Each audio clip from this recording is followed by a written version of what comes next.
Assalamualaikum warahmatullahi wabarakatuh. Selamat datang kembali di podcast TIF Indonesia bersama saya Marcel Yonasir Rahmat. Dan kali ini kita kedatangan tamu Bapak Askan Setiabudi. Oke Marcel, gimana kabar? Baik Pak, Assalamualaikum Pak. Gimana kabarnya Pak? Waalaikumsalam Marcel, alhamdulillah luar biasa.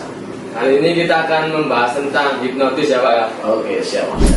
Langsung aja Pak, apa itu yang sebenarnya dimaksud dengan hipnotis? Oke Marcel, jadi hipnosis itu adalah sebuah ilmu supaya kita bisa masuk ke alam bawah sadar seseorang. Jadi manusia itu Marcel ada alam sadar, ada alam bawah sadar. Nah di tengah-tengahnya itu ada critical area. Alam sadarnya 20%, alam bawah sadarnya 80%. Nah critical area itu membatasinya. Kalau kita bisa nembus critical area itu, kita bisa masuk ke alam bawah sadar dan mengendalikan. Nah itu inti dari ilmu hipnosis. Wah menarik banget nih Pak. Jadi gimana cara kerjanya hipnotis di manusia? Iya, jadi manusia itu pasti punya layer-layer namanya di otaknya itu. Nah, ketika kita bisa menembus layer-layer itu, maka kita bisa menghipnosis dia. Begitu. Jadi contohnya begini saya, Marcel misalnya pernah nggak kemudian merasa nyaman dengan seseorang? Pernah Pak, pernah. Percaya dengan seseorang? Percaya ya. Pernah. Punya orang yang Marcel sangat percaya? Punya Pak. Punya ya. Nah, kondisi nyaman, kondisi percaya itu adalah kondisi seseorang yang mudah dikendalikan. Gitu. Makanya kalau kita itu sudah percaya sama orang, itu harus hati-hati. Kenapa? Karena kalau orang itu jahatnya muncul, maka dia bisa mengendalikan kita. Karena nyaman, percaya, itu salah satu cara untuk menembus critical area tadi. Jadi kita kehilangan kecurigaan sama dia, kita kehilangan kewaspadaan sama dia, kita kehilangan sesuatu yang menjadikan kita kritis terhadap dia. Jadi kita percaya ke dia, kita nyaman, maka begitu dia ngomong sesuatu kita ikut dan percaya. Nah, disitulah sebenarnya salah satu cara ilmu hipnosis bekerja. Makanya kalau ada orang bilang, oh aku dihipnosis misalnya gitu ya. Nah itu karena dia mengizinkan dirinya dihipnosis. Karena dia sudah percaya sama orang itu. Karena dia sudah trust sama orang itu, sudah nyaman sama orang itu.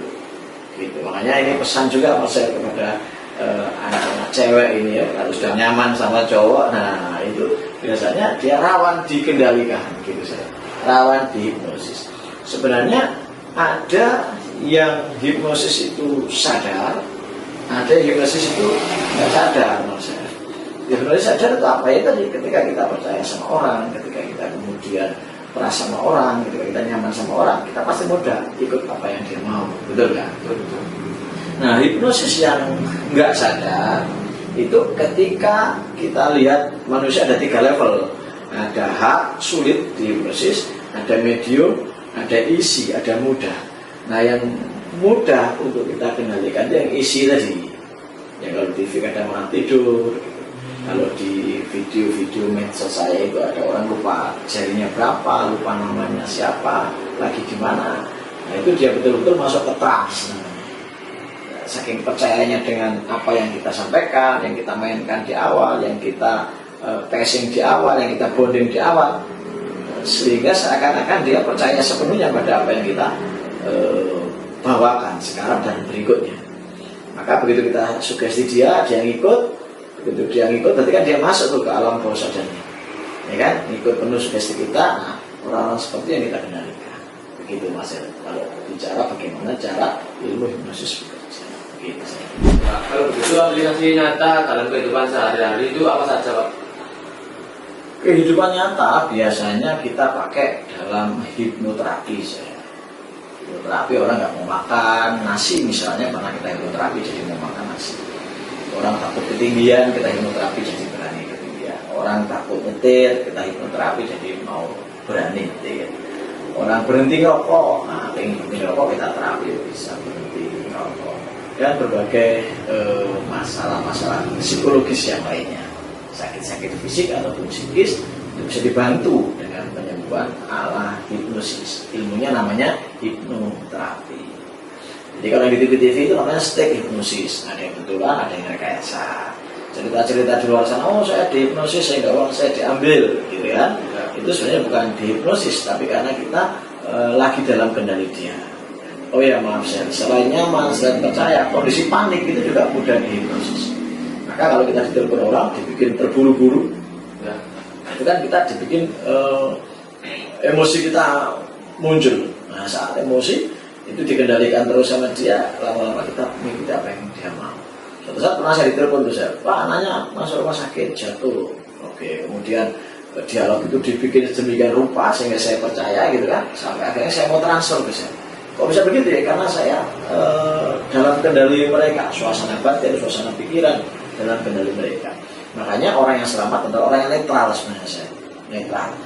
Nggak emosi-emosi banget, nggak percaya-percaya banget, nggak nyaman-nyaman banget. Jadi dia netral, dia selalu punya antitesa terhadap kondisi jiwanya dia. Oh iya ini kalau benar, kalau enggak. Oh iya ini kalau tulus, kalau enggak. Oh iya ini kalau memang enggak ada modus, kalau ada bagaimana aja netral. Nah netral ini menjadikan seorang sulit untuk dikendalikan atau diproses. Dalam hipnoterapi juga begitu. Ketika seseorang enggak mau nurut kata-kata kita, ya dia enggak bisa kita hipnoterapi.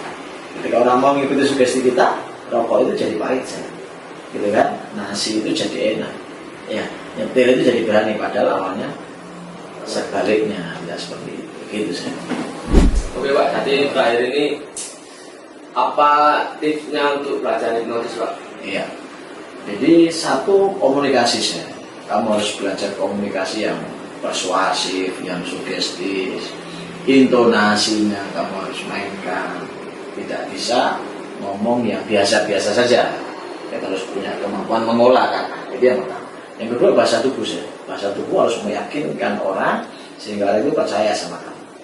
Nah yang ketiga latihan saya. Kamu harus latihan bagaimana kemudian menjadikan orang itu percaya, orang itu nyaman, orang itu kemudian mengikuti apa yang kamu katakan, gitu kan?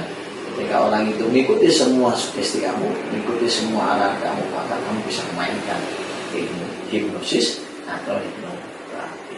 Begitu sih. Yang pertama komunikasi, yang kedua bahasa tubuh, yang ketiga latihan bagaimana nembus critical area. Saya dulu latihannya lama saya, bagaimana kemudian bisa orang terus tidur, gitu kan, orang terus berhenti merokok, itu. Atau nanti bisa ikuti khususnya di Indonesia privat, murah saya, ya kan, privat hipnosis dan hipnoterapi. Ya, silakan di komen di kolom komen, chat nomor yang ada di deskripsi saya. Nah, nanti kita akan ajari bagaimana pemirsa bisa hipnosis dan hipnoterapi. Begitu saya.